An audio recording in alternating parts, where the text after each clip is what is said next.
أعوذ بالله من الشيطان الرجيم. بسم الله الرحمن الرحيم. الحمد لله رب العالمين والعاقبة للمتقين والصلاة والسلام على أشرف المرسلين سيدنا ومولانا محمد صلى الله عليه وسلم وعلى آله وأصحابه أجمعين. فقد قال الله تعالى في محكم التنزيل وفي الفرقان المجيد: أعوذ بالله من الشيطان الرجيم. بسم الله الرحمن الرحيم. يرفع الله الذين آمنوا منكم والذين أوتوا العلم درجات والله بما تعملون خبير. பற்றரட்சகனும் ஏக உள்ளவனாம் அல்லாஹ் ஒருவனுக்கே புகழ் அனைத்தும் அல்ஹம்துலில்லாஹ். சாந்தி மதம் ஏந்தி வந்த சத்திய திருத்தூதர் சன்மார்க்க போதகர் சர்தாதே ஆலம் நூரே முஜஸ்ஸம் சாஹிபனி ஆதம் ரசூல் கரீம் ஸல்லல்லாஹு அலைஹி வஸல்லம் அன்னவர்கள் மீது அன்னார்களுடைய அடிச்சுவடுகளை பின்பற்றி வாழ்ந்த உத்தம சஹாபாக்கள், தாபிஈன்கள், தபஉ தாபிஈன்கள், நல்லவர்கள், வல்லவர்கள், இறைநேச செல்வர்கள், குறிப்பாக அறிவு பொருந்திய மஜ்லிஸிலே அமர்ந்து கொண்டிருக்கும் அல்லாஹ்வின் நல்லடியார்கள் மீதும் எம்பெருமானார் ரசூலுல்லாஹி ஸல்லல்லாஹு அலைஹி வஸல்லம் அன்னவர்களின் நல் வாழ்வின் பரக்கத்து என்றென்றும் நின்று நிலவட்டுமாக அல்ஹம்துலில்லாஹ். அல்லாஹ்வின் நல்லடியார்களே, அருமை சகோதரர்களே, சங்கை பொருந்திய ரஜபுடைய மாதம், அல்லாஹுக்குரிய மாதம். இந்த மாதத்திலே ஒரு மனிதன் அமல் செய்கின்ற பொழுது இரட்டிப்பான மடங்காக அல்லாஹ் நன்மையாக்கி கொடுக்கக்கூடிய ஒரு சங்கை மிகுந்த மாதத்தில் நாம் நபிகள் நாயகம் ஸல்லல்லாஹு அலைஹி வஸல்லம் அன்னவர்களுடைய பொன்னான பொன்மொழியாம் புனிதமிக்க புகாரி ஷரீஃபினுடைய அந்த ஹதீதுகளை வாசித்து அதன் ஹதீதுகளில் இருக்கக்கூடிய தெளிவுகளை மக்கள் பெற வேண்டும் என்பதற்காக வேண்டி ஆன்றொரு காலங்கள் இருந்து இன்று வரைக்கும் இந்த சபை நடந்து கொண்டிருக்கிறது. எனவே இந்த நிலையில் இந்த மஜ்லிஸிலே எங்கள் அனைவர்களையும் அல்லாஹ் இதோடு வரைக்கும் எங்களை உயிரோடு வைத்திருக்கிறான் என்றால் அல்லாஹ்வுக்கு நாம் மிகவும் சுக்குரு செய்ய கடமைப்பட்டவர்களாக இருக்கிறோம். அந்த அடிப்படையிலே இந்த ஊரிலே மாத்திரமல்லாமல் ஒவ்வொரு ஊர்களிலும் ஊரினுடைய பரக்கத்தை நாடி முசீபத்துகள் நீங்க வேண்டும், தொழில்களிலே அல்லாஹுடைய வியாபாரம், அல்லாஹுடைய அருள் கிடைக்க வேண்டும் என்பதற்காக இந்த நிகழ்வுகளை எமது முன்னோர்களால் வடிவமைக்கப்பட்ட ஒரு மஜ்லிஸ் தான் இந்த சங்கை பொருந்திய புகாரி ஷரீஃபினுடைய மஜ்லிஸ். இந்த பாக்கியம் எல்லோருக்கும் அல்லாஹ் அமைப்பதில்லை. ஆரம்ப காலங்களில் இப்படிப்பட்ட மஜ்லிஸுகளை சில ஊர்களை பார்த்தால் பழமை வாய்ந்த முன்னோர்கள் அந்த மஜ்லிஸிலே நடக்கக்கூடிய செய்திகளை, மார்க்க சொற்பொழிவுகளை கேட்பதற்காக வேண்டி வண்டி மாடுகள் கட்டி அங்கே சென்று பயான்களை கேட்டு அவரவர்களுடைய வேலைகளை சிலர்கள் பாயிழப்பார்கள், சிலர்கள் தட்டுகள் இழைப்பார்கள். இவ்வாறு செய்து அந்த நிகழ்வை கேட்டு ரசித்த வரலாறுகளும் இருக்கிறது. எனவே ஒவ்வொரு ஊர்களிலும் தொகுக்கப்பட்ட ஒரு உன்னதமான ஒரு நிகழ்வுதான் இந்த எங்களுடைய இந்த பெரிய பள்ளி வாசல்களில் வடிவமைக்கப்பட்டிருக்கிறது. அந்த அடிப்படையிலே சில ஊர்களை பார்த்தால் இப்படியான நிகழ்வுகள் இல்லை என்று சொல்லக்கூடியதும் இருக்கிறது. ஏதோ அல்லாஹ் எங்களுக்கு தந்த அளப்பெரும் நிஅமத்து, அல்லாஹுடைய ரஹ்மத்து, இந்த மஜ்லிஸிலே நாம் எல்லோரையும் அல்லாஹ் ஒன்று சேர்த்து வைத்திருக்கிறார். அல்லாஹ்வின் நல்லடியார்களே, அந்த அடிப்படையிலே இந்த பயானினுடைய துவக்கம் ஃபதுலுல் இல்ம் என்று சொல்லக்கூடிய மார்க்க அறிவு ஞானத்தின் சிறப்புகளை பற்றி நாங்கள் இந்த ஹதீஸினூடாக பார்க்க இருக்கிறோம். அந்த அடிப்படையிலே அல்லாஹு தஆலா கூறுகின்றான், யர்ஃபஉல்லாஹுல்லதீன ஆமனூ மின்கும், உங்களில் யாரெல்லாம் ஈமானுடையவர்களாக இருக்கிறார்களோ அவர்களில் இருந்து அல்லாஹ் பதவிகளை உயர்த்தியிருக்கின்றான். அதே போன்று வல்லதீன ஊத்துல் இல்ம, யாருக்கெல்லாம் அல்லாஹ் அறிவு ஞானத்தை கொடுத்திருக்கிறானோ அவர்களுக்கெல்லாம் அல்லாஹ் பதவிகளை உயர்த்தி வைத்திருக்கிறான் என்று அல்லாஹ் சொல்கின்றான். எனவே வல்லாஹு பிமா தஅமலூன கபீர், அல்லாஹ் நன்கறிந்தவனாக இருக்கிறான். எனவே அல்லாஹ் யாரை நாடுகின்றானோ அவர்களுக்கு அல்லாஹ் அறிவை கொடுப்பான், அவர்களை ஈமான்தாரியாகவும் ஆக்குவான்.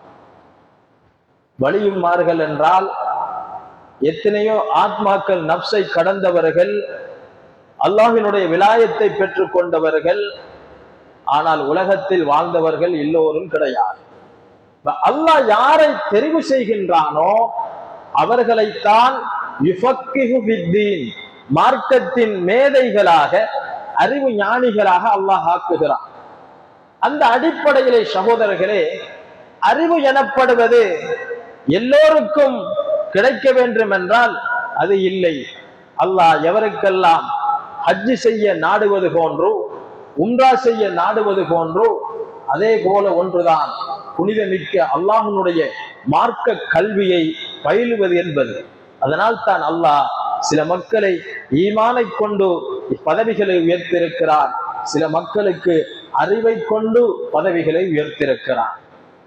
அதே போன்று நபிகள் நாயகம் ஸல்லல்லாஹு அலைஹி வஸல்லம் அன்னவர்களுக்கு அல்லாஹ் கற்றுக் கொடுக்கிறார். யா ரசூலல்லாஹ் ரப்பி ஜிதினி இல்மா,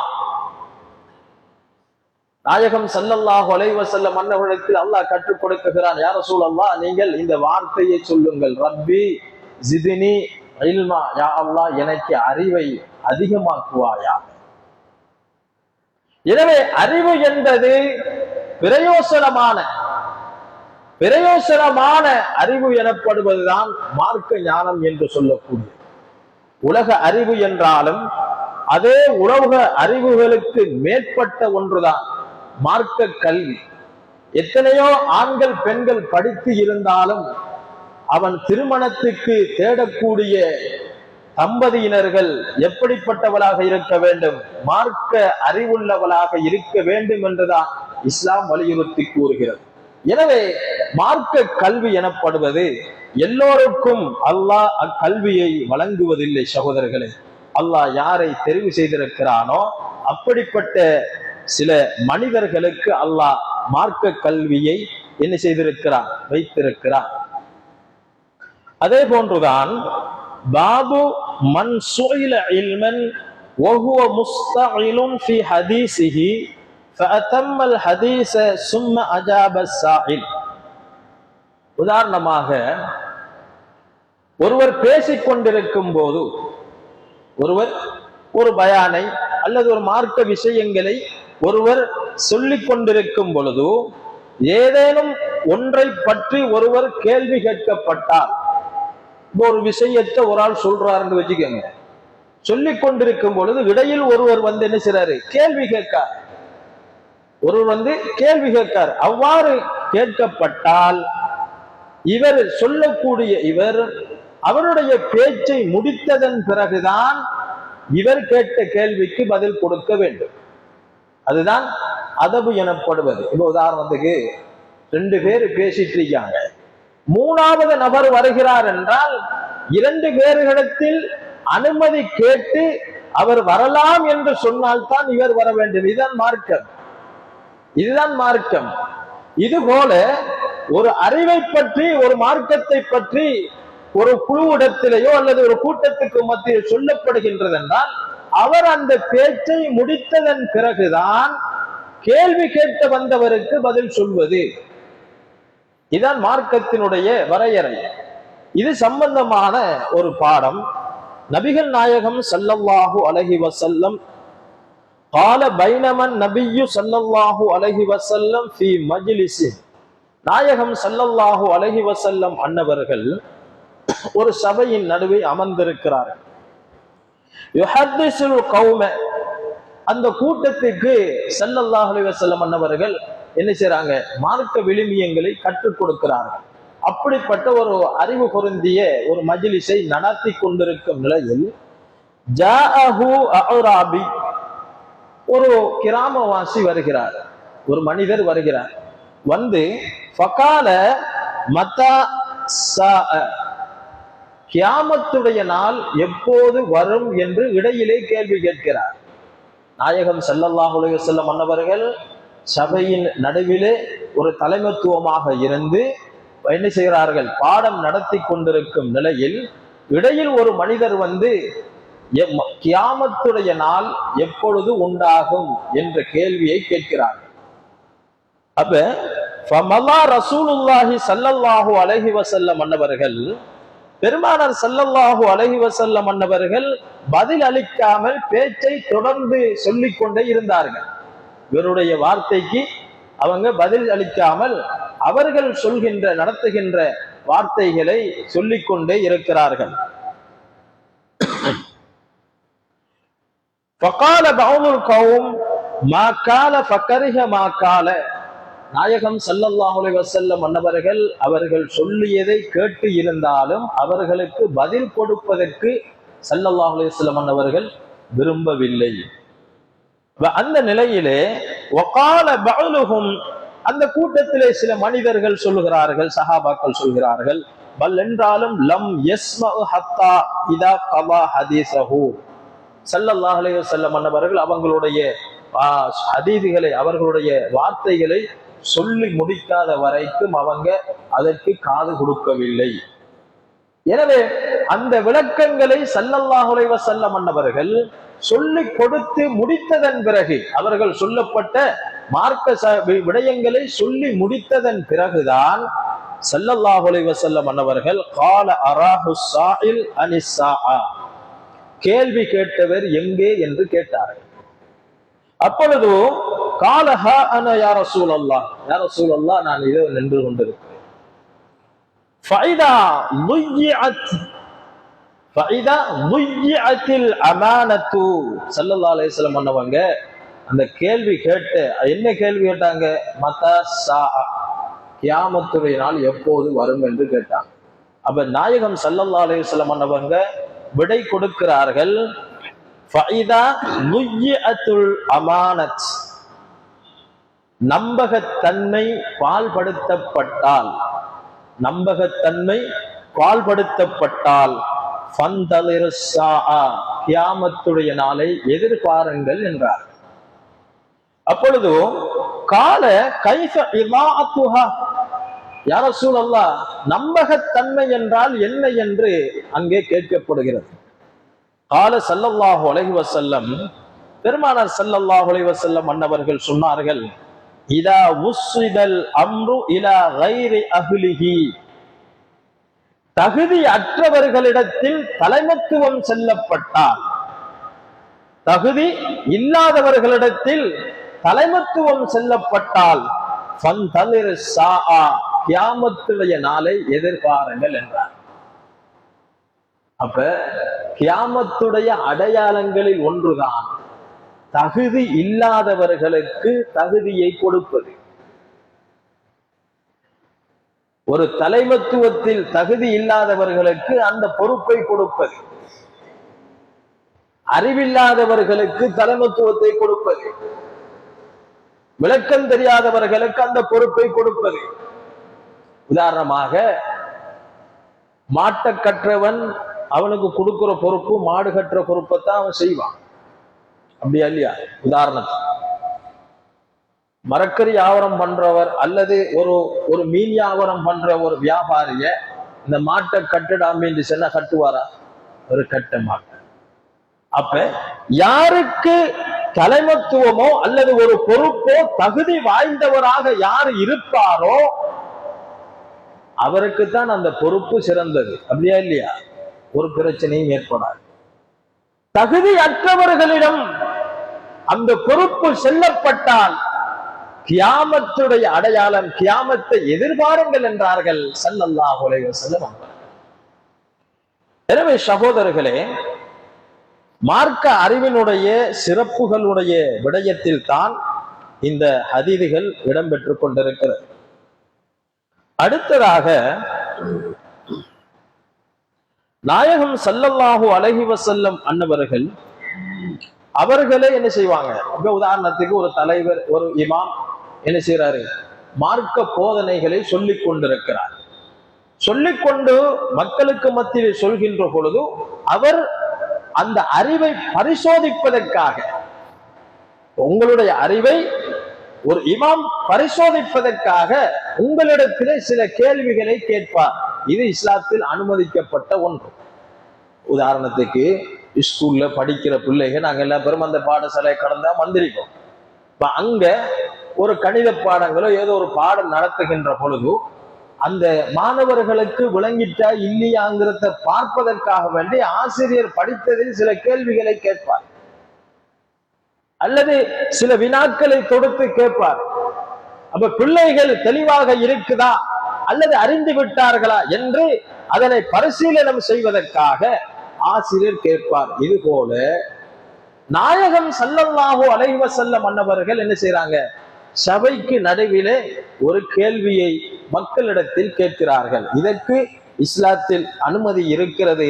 ஸல்லல்லாஹு அலைஹி வஸல்லம் அன்னவர்கள் என்ன செஞ்சாங்க? செய்து காட்டினார்கள். அப்ப அந்த தளத்திலே وبه قال حدثنا خالد بن مخلد قال حدثنا سليمان قال حدثنا عبد الله بن دينار عن ابن عمر عن النبي صلى الله عليه وسلم. பெருமானார் ஸல்லல்லாஹு அலைஹி வஸல்லம் அன்னவர்களை தொட்டும் அறிவிக்கப்பட்டுள்ளது.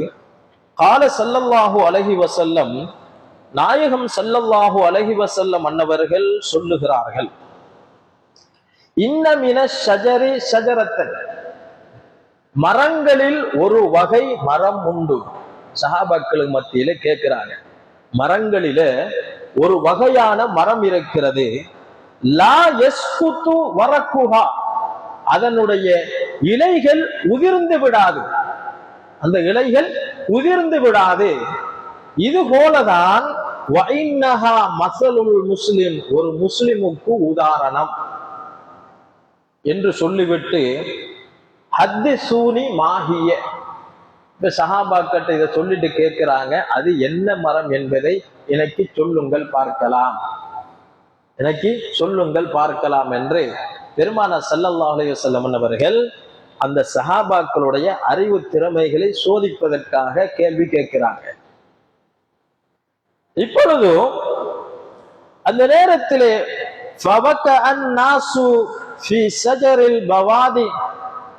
அங்க இருக்கக்கூடிய மனிதர்கள் எல்லாம் என்ன செஞ்சாங்க?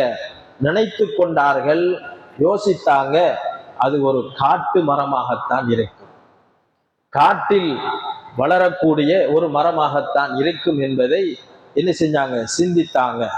அந்த நேரத்திலே கால அப்துல்லா ரலியல்லாஹு அன்ஹு அன்னவங்க அவங்க சொல்றாங்க, ஃபவகஅ ஃபீ நஃப்ஸி, நான் நினைத்தேன். அவங்களோட உள்ளத்துல அந்த நேரத்துல நினைத்தாங்க. எப்படின்னு சொன்னா, அந்த மரம் என்னவென்றால் அன்னஹா நஹ்லா, அது பேரித்த மரம்தான் என்பதை நினைத்தார்கள். இருந்தாலும் அவங்க என்ன செஞ்சாங்கன்னு சொன்னா, சும்மா காலு ஹத்தஸ்னா மாஹிய ரசூலுல்லாஹி ஸல்லல்லாஹு அலைஹி வஸல்லம், அந்த சஹாபி நினைச்சாங்க, ஆனா மௌனமா இருந்துட்டாங்க. இருந்த சஹாபாக்கள் எல்லாம் ரசூலுல்லாஹி ஸல்லல்லாஹு அலைஹி வஸல்லம் அவங்கள்ட்டே திரும்ப கேட்கிறாங்க, அது என்ன மரம் என்பதை அறிவித்துத்தார்கள் நாயகமே. அப்பொழுது ஸல்லல்லாஹு அலைஹி வஸல்லம் அன்னவர்கள் சொன்னார்கள், ஹியன் நஹ்லா, அதான் பேரித்த மரம். அப்ப ஒருவர் பாடம் நடத்தி ஒரு அறிவை நடத்துகின்ற பொழுது அதை விளங்குவதற்கு, அதனை சோதிப்பதற்காக வேண்டி பொதுமக்களிடமோ அல்லது மாணவர்களிடமோ கேள்வி கேட்பதற்கு இஸ்லாத்தில் அனுமதி உண்டு. அதனை நாயகம் ஸல்லல்லாஹு அலைஹி வஸல்லம் அவர்கள் செய்து காட்டினார்கள். எனவே சகோதரர்களே, அறிவு எனப்படுவது சாதாரண ஒரு விடயம் அல்ல. அல்லாஹ் யாரை நலவில் தெரிவு செய்திருக்கிறானோ அவர்களுக்கு தான் அல்லாஹ் அந்த அறிவை கொடுப்பான். அந்த அடிப்படையிலே அல்லாஹ் ஒருவரை நாடிவிட்டால் மார்க்க விடயத்திலே அவரை ஒரு விளக்கசாலியாக என்ன செய்கின்றார்? அறிஞராக ஆக்குகின்றார். நாயகம் ஸல்லல்லாஹு அலைஹி வஸல்லம் அவர்கள் சொன்னார்கள், உலகத்தில் வாழுகின்ற பொழுது 2 பேருடைய விடயத்தில் நீங்கள் பொறாமை கொள்ளாதீர்கள் என்றார்கள். 2 பேருடைய விடயத்தில் நீங்கள் பொறாமை கொள்ளாதீர்கள் என்றார்கள்.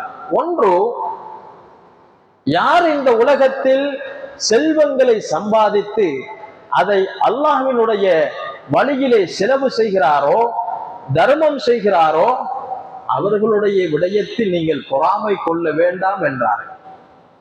இரண்டாவது, மார்க்க விழுமியங்களை படித்து யார் அறிஞர்களாக ஆளுங்களாக உருவாகி மார்க்க போதனை அவரும் நடந்து பிறருக்கும் வழி நடத்துகிறாரோ அவருடைய விடயத்திலும் நீங்கள் பொறாமை கொள்ள வேண்டாம் என்று ஸல்லல்லாஹு அலைஹி வஸல்லம் அவர்கள் தடுத்திருக்கிறார்கள். காலம் அப்படி அறிவி இல்லை.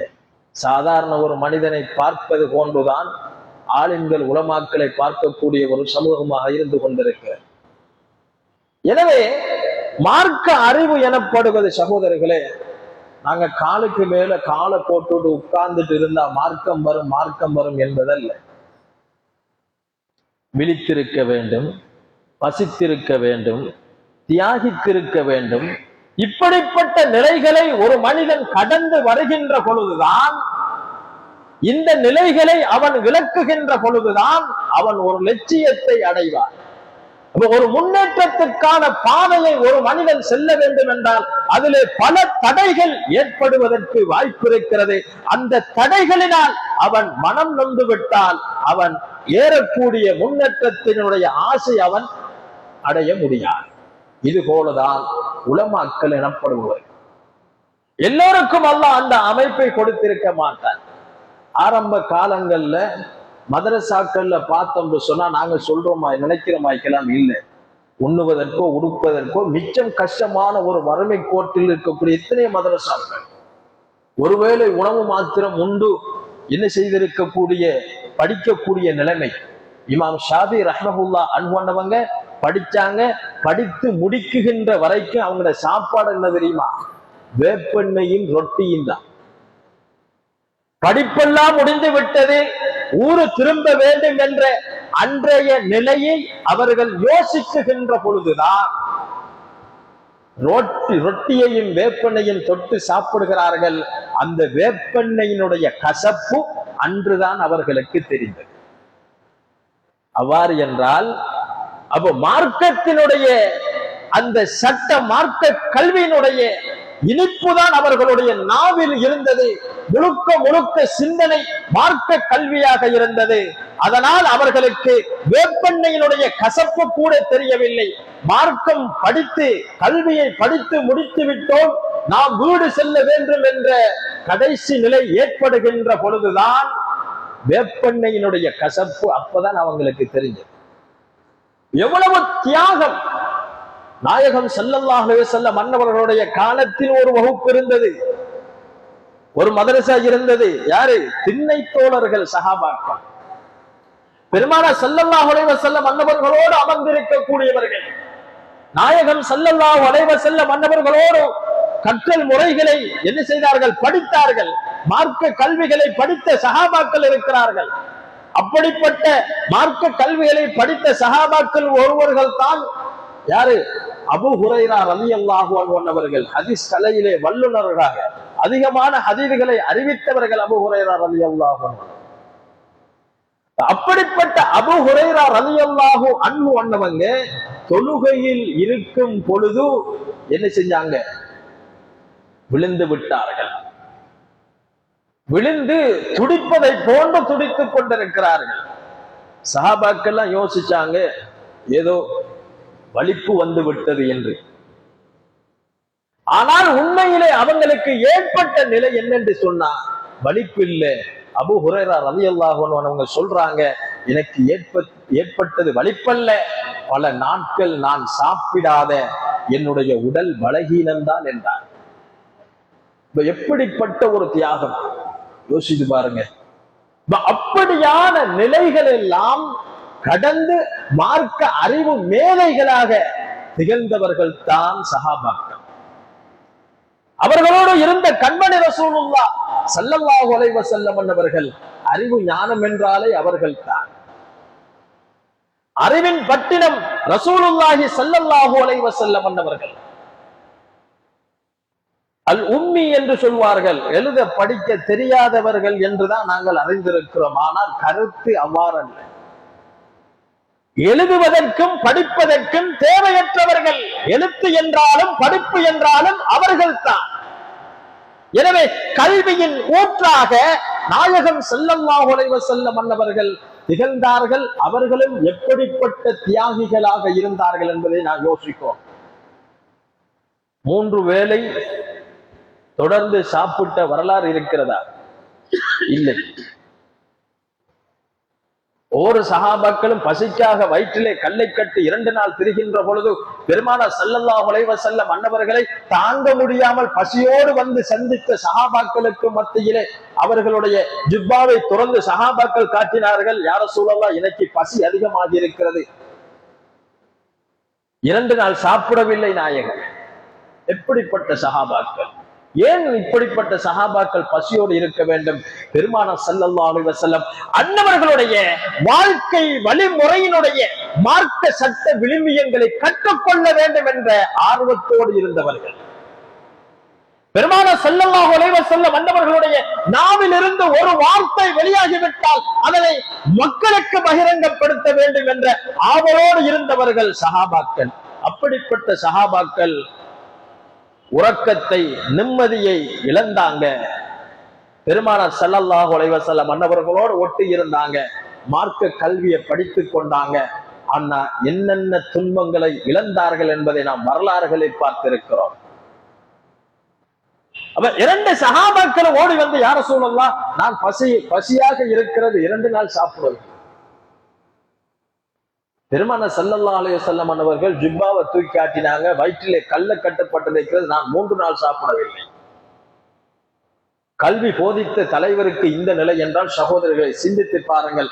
அப்படி தியாகத்தால் மார்க்க கல்வி இந்த உலகத்திலே பரப்பப்பட்டது. அதே கல்வியை படிக்கக்கூடிய மாணவர்களுக்கும் அந்த தியாகம் ஏற்படத்தான் செய்யும். ஏன்? அல் உலமா ஓ வரசத்துல் அன்பியா, உலமாக்கள் நபிமார்களுடைய வாரிசு என்றார்கள். அந்த அடிப்படையிலே நபிமார்கள் பட்ட கஷ்டம் உலமாக்கள் படுவாங்க. இது எங்கட சமூகத்துக்கு தெரியுதில்லை. பார்த்தா அந்த ஆலிம பார்த்தா வெள்ளையும் சுள்ளையுமா அழகா ஜாலியா தான் தெரிவார். ஒரு ஹாஜியார் என்னிடத்துல வந்த ஒரு செய்தியை சொல்றேன்.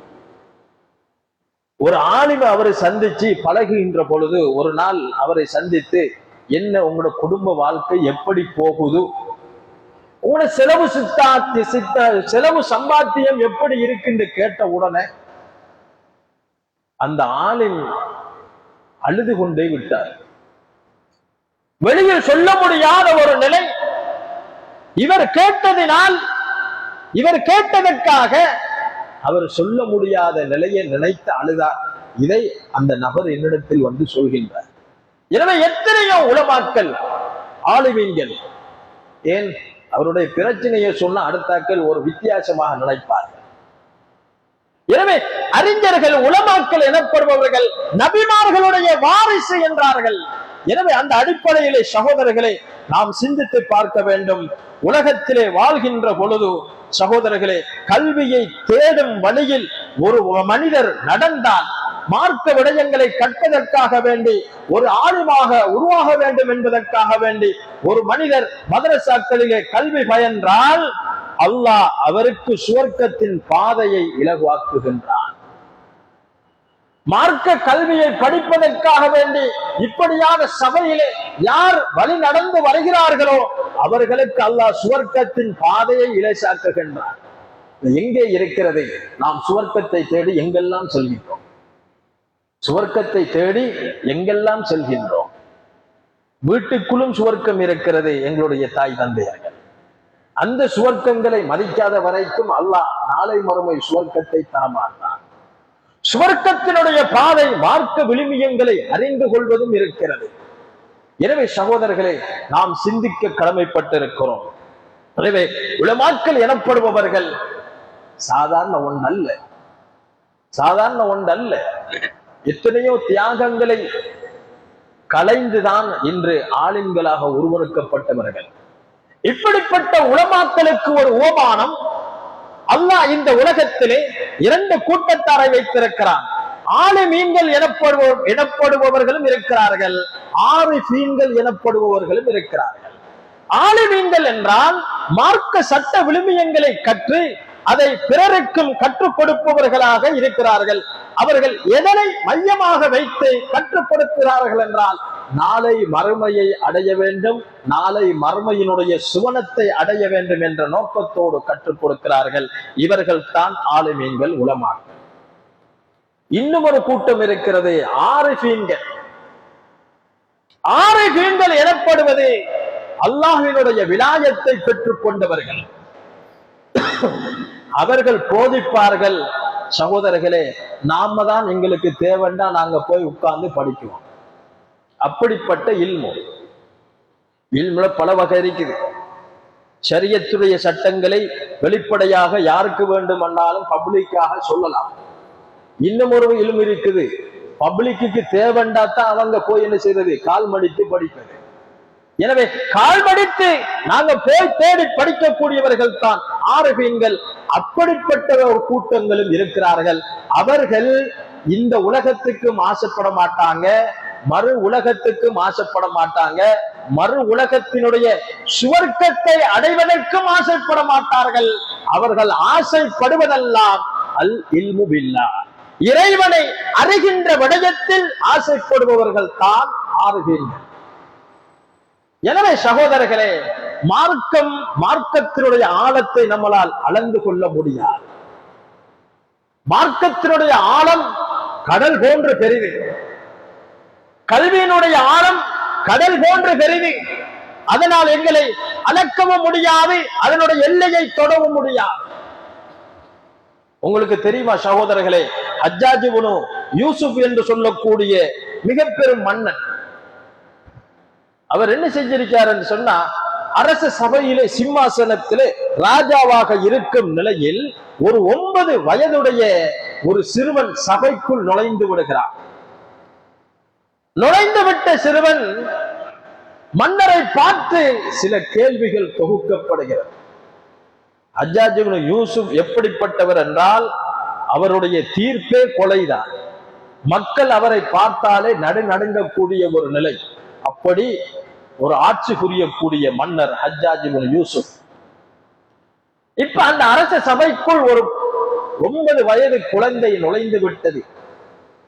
அந்த குழந்தை சிறுவன் பார்த்து கேட்கிறான், ஹஜ்ஜாஜே, இந்த சிம்மாசனம் உனக்கு நிரந்தரம் என்று நினைத்திருக்கிறாயா?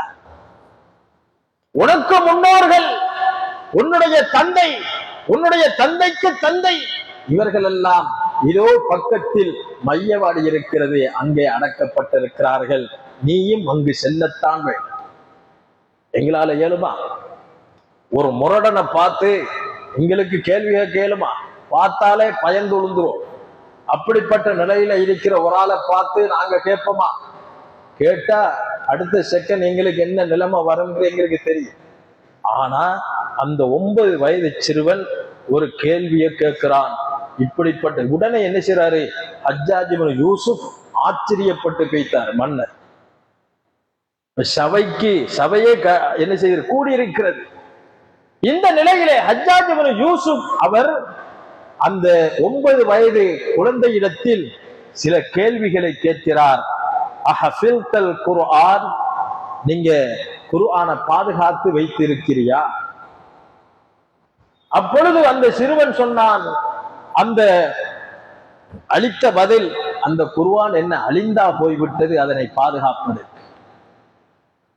மாறி விட சொல்றார், என்ன குர்ஆன் அழிஞ்சா வைத்து அதை பாதுகாக்கிறது? ஏற்கனவே அது பாதுகாப்பத்தான் இருக்கிறது. மன்னர் அடுத்த கேள்வி கேட்கிறார், அஜமாஅத்தல் குர்ஆன், அப்ப குர்ஆனை நீங்க ஒன்று சேர்க்கிறீங்களா?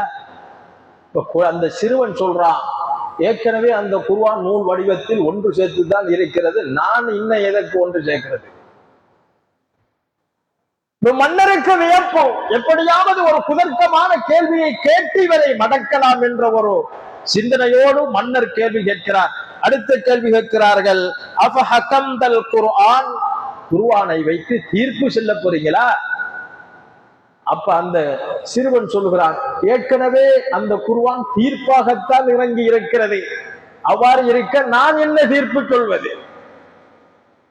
உடனே மன்னர் கேட்கிறார், இஸ்தல்ஹல்தல் குர்ஆன்,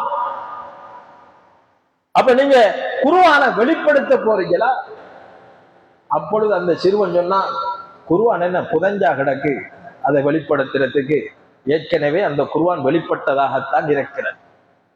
மன்னர் ஆடி போயிட்டு கடைசியில மன்னர் சொல்றாரு, நீங்களே சொல்லுங்க, நம்மளும் தான் என்னத்துக்கு வந்தீங்க, எதுக்கு வந்தீங்க, என்ன நம்மளாம் சொல்லுவாரு. சரி, நீங்க எனக்கு விளங்குல, நீங்களே சொல்லுங்க என்னத்துக்கு வந்தீங்க இந்த சொல்லி அறியன்றதுல கேட்போம் இல்லையா? இது போல மன்னர் அங்கே ஆடி போய்விட்டு குழந்தை இடத்தில் மாறி சொல்கிறார், நீ எதற்கு வந்தாய் குழந்தாய், நீ சொல். இப்பொழுது அந்த குழந்தை கேட்கிறது, அப்ப அவ் ஐத்தல் குர்ஆன், எப்படி கேள்வி? குர்ஆனுடைய ஆழத்தை உன்னால் சொல்ல முடியுமா? குர்ஆனுக்கு வைக்கக்கூடிய இடம் எது? உள்ளம். அப்ப உள்ளத்தினுடைய ஆழத்தை உன்னால் சொல்ல முடியுமா? சொல்ல இயலுமா? உள்ளத்தினுடைய ஆழத்தை சொல்ல இயலுமா?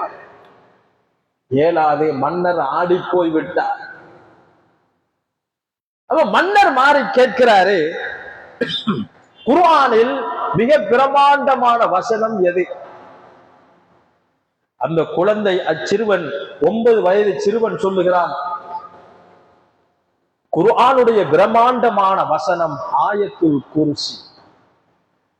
நாங்க ஒவ்வொரு தொழுகையில சலாம் கொடுத்த பிறகு நாங்க மனசுல ஓதி ஊதுறோம் இல்லையா? அந்த ஆயத்து குர்சியினுடைய பவரை அந்த 9 வயது குழந்தை சொல்லுகிறது. குர்ஆனுடைய மிக பிரமாண்டமான வசனம் ஆயத்துல் குர்ஸ். அதுல 50 வார்த்தைகள் இருக்கிறது. அந்த 50 வார்த்தைகளில் ஒவ்வொரு வார்த்தைக்கும் அல்லாஹ் 50 பரக்கத்தை வைத்திருக்கிறார்.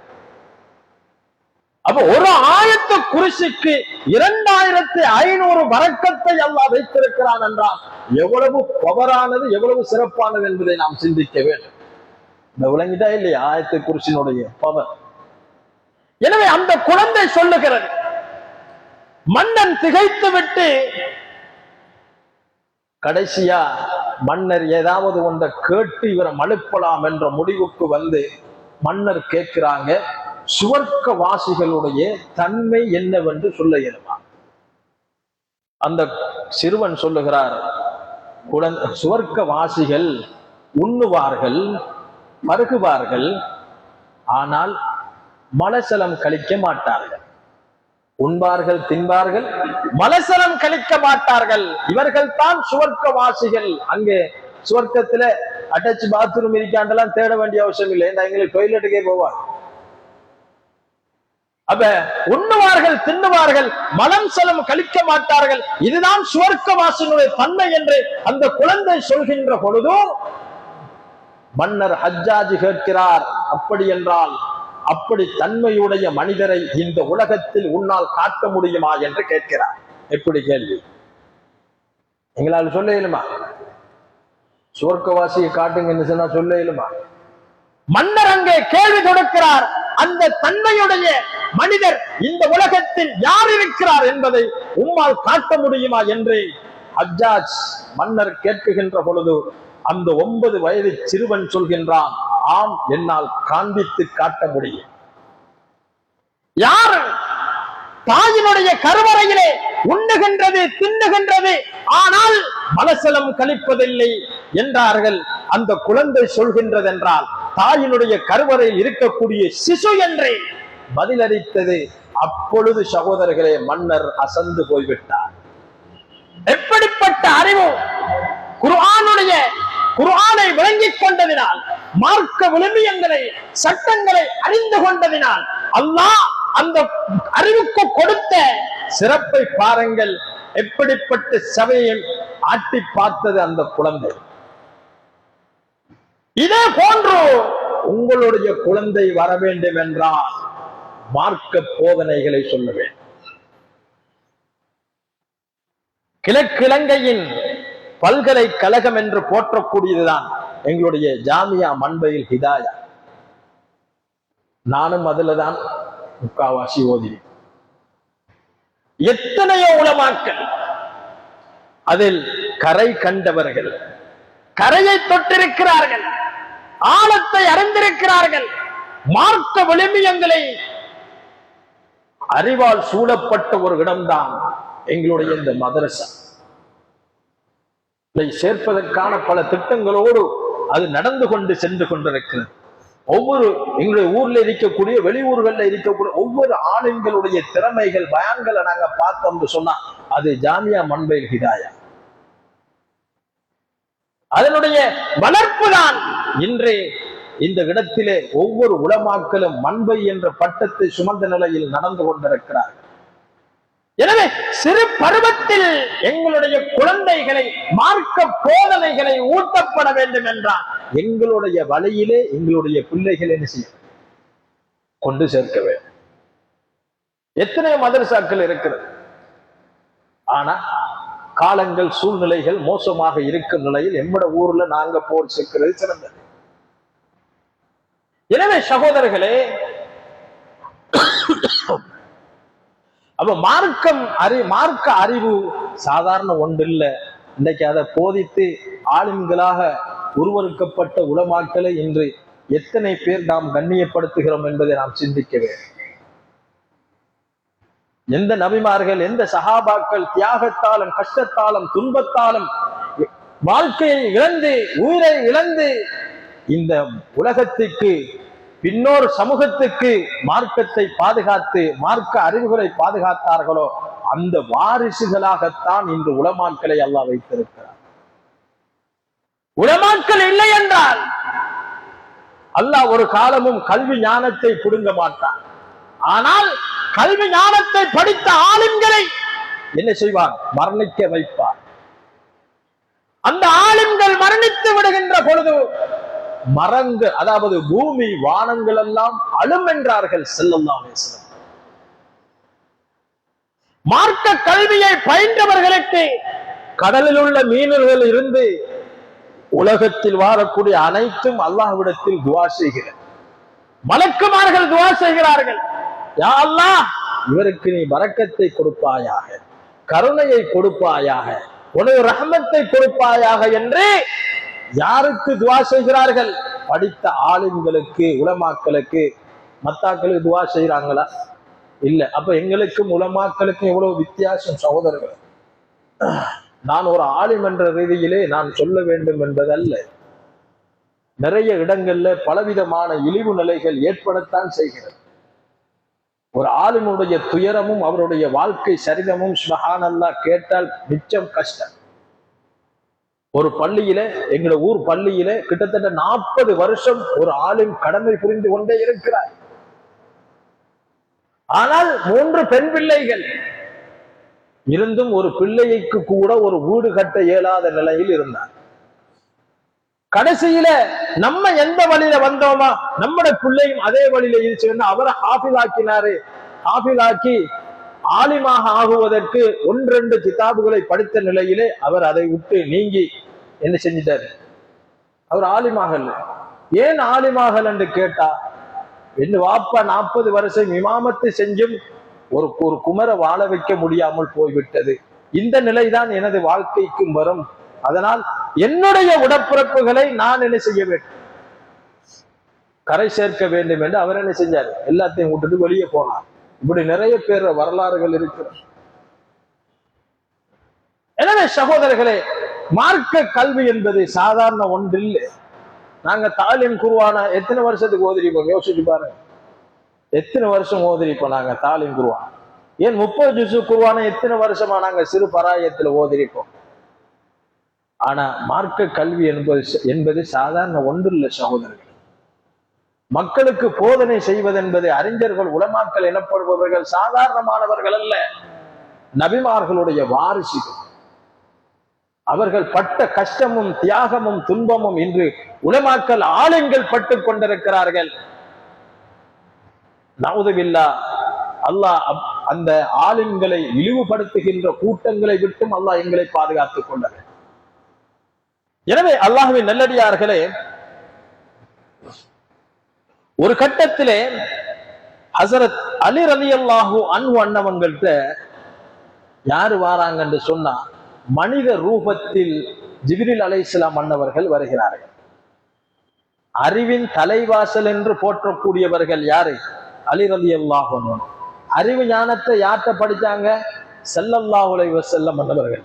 அதனால அறிவின் பொக்கிஷம், அறிவின் பட்டினம் நபிகள் நாயகம் ஸல்லல்லாஹு அலைஹி வஸல்லம். அந்த பட்டினத்தின் தலைவாசல் யாரு? அலி ரலியல்லாஹு. அலி ரலியல்லாஹு அன்னவங்கள்ட்ட ஜிப்ரீல் அலைஹிஸ்ஸலாம் அன்னவங்க என்ன செஞ்சாங்க? மனித வேடத்தில் வந்து கேட்கிறாங்க, அலியே, ஜிப்ரீல் அலைஹிஸ்ஸலாம் அன்னவர்களை காணவில்லை, நீங்கள் அவர்களை கண்டு எனக்கு பெற்று தருமாறு கேட்டுக்கிறேன். ஒரு ஆளை காணல, கொஞ்சம் தேடித்தாருங்களான்ற மாதிரி. இந்த அலி ரலியல்லாஹு அன்ஹு அன்னவங்க நம்ம கிட்ட கேட்டா, நம்ம கிட்ட வந்து ஒரு ஆள் வந்து கேட்கிறாங்க, சகோதரர் ஜிப்ரீல் அலைஹிஸ்ஸலாம் அவங்களை காணல, எங்கேயாவது கண்டிங்கண்டா கூட்டிட்டு வாங்க, வர சொல்லுங்க, இல்லாட்டி கையோட நீங்க கூட்டிட்டு வாங்கன்னு சொல்றோம். நாங்க யோசிப்போம், 103ஆம் நம்பர் பஸ்ல இருந்து தப்பிட்டு வந்துட்டான் போல இருக்குன்னா நாங்க யோசிப்போம். அங்கோடையில இருந்து ஏதோ விலகி உளுந்துட்டான் போல இருக்கின்றா நாங்க யோசிப்போம்.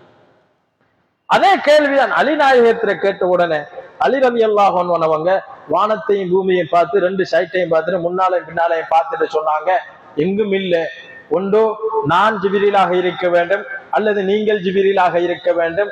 ஆனால் நான் ஜிப்ரீல் இல்லை, நான் அலி. அவ்வாறு என்றால் நீங்கள் தான் ஜிப்ரீல். கண்டார்களா இல்லையா?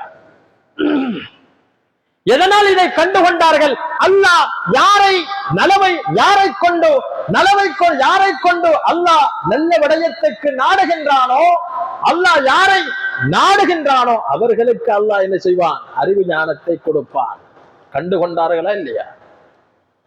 அப்ப அப்படிப்பட்டவர்கள் சாதாரண மனிதர்களாக இருக்க முடியாது. எத்தனையோ வலிமார்களுடைய வரலாறுகளை நாங்கள் பார்த்திருக்கோம். குத்துபுல் அக்தார் கௌசுனா முஹையத்தீன் அப்துல் காதிர் ஜெயிலானி என்பவர்கள் சாப்பிட்ட அந்த கோழியினுடைய முட்களை ஒன்று சேர்த்து குன்பு இதனில்லா, அல்லாஹுடைய உத்தரவை கொண்டு நீ எழுந்து செல். போனிச்சா இல்லையா? பறவையாக சிறகடி. இந்த ஆட்கள் எப்படி கிடைத்தது? அல்லாஹ்வினுடைய அறிவில் நேசம் வைத்தார்கள், அல்லாஹுடைய விடயத்தில் நேசம் கொண்டார்கள், அல்லாஹ்வினால் போதிக்கப்பட்ட மார்க்க கல்வியை விரும்பினார்கள், அதிலே திளைத்தார்கள், அல்லாஹ்விலே தனது வாழ்க்கையை அளித்தார்கள். அப்படிப்பட்ட மகான்கள் எல்லாம் கேட்கக்கூடிய துவா என்ன தெரியுமா? நாங்க அது வேணும் இது வேணும்டா நாங்க கேட்போம். ஆனா அவங்க எல்லாம் கேட்ட துவா, யா அல்லாஹ், நீ என்னை எப்படி வாழ வைக்க வேண்டும் என்று நீ ஆசைப்படுகிறாயோ அவ்வாறு என்னை வாழ வைத்தது. அல்லாஹ்வினுடைய விருப்பம். தனது வாழ்க்கையாக இருந்தாலும், தனது மரணமாக இருந்தாலும், தனது குடும்ப செலவு சம்பத்தியமாக இருந்தாலும், யாரப்போ நீ எப்படி ஆசைப்படுகிறாயோ உன்னுடைய விருப்பம் தான் எனது விருப்பம் என்று அல்லாஹ்வில் தன்னை அளித்தவர்கள் தான் அறிவு ஞானத்தை கொண்டவர்கள், வலிமார்கள், சகோதரர்கள்.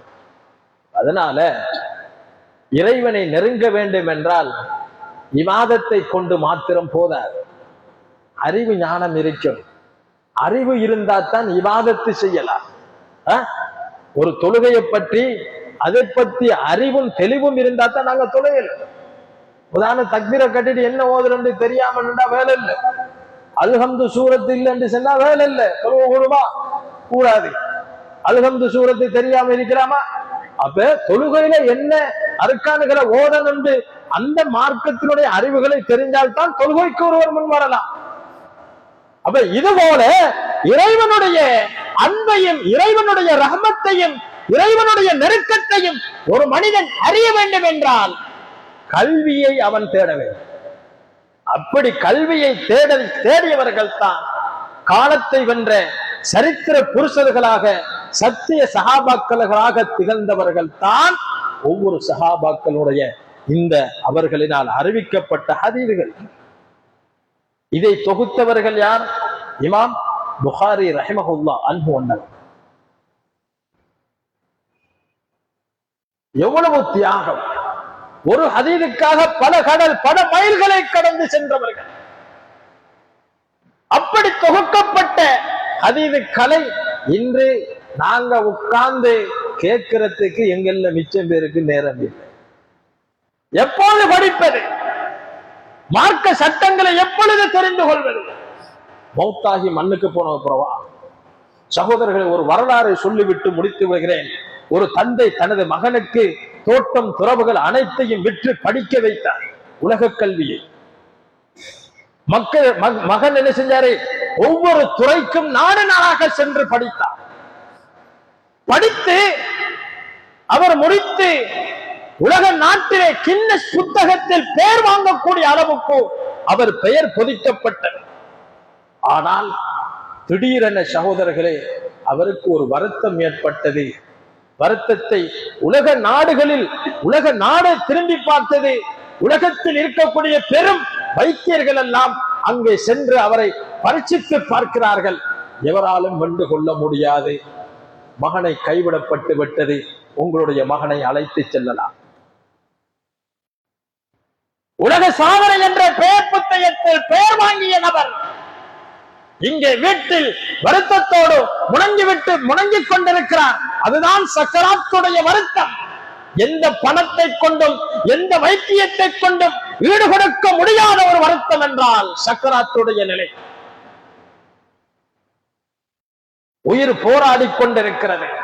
அந்த நிலையில் அந்த மகன் தந்தையை பார்த்து சொன்னான், அருமை தந்தையே, உலக கல்வி என்று சொல்லக்கூடிய உலகத்தினுடைய பல கல்விகளை எனக்கு நீங்க கற்றுத்தந்தீங்க.